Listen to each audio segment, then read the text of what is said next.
This how to 1 minute will show you how to create a directory on Wix website. First of all, open Wix and sign into your account. And now you will get your site's dashboard here. Click on create new folder. Now write the folder name. Create. Once you created the folder, you will see it here. Now let's open this website.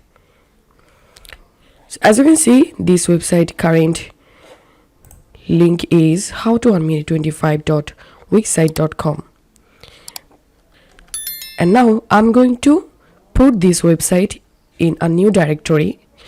So for that, I'm clicking on these side actions, clicking on move to folder and selecting the folder I just created and clicking on move here.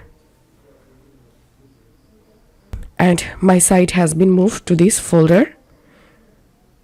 Now let's view this site, and as you can see, this site is moved to a new directory, and here we can see the directory. So this is how we can do it. So that's how we can do it. If you find this video helpful, don't forget to subscribe how to 1 minute. See you in the next video.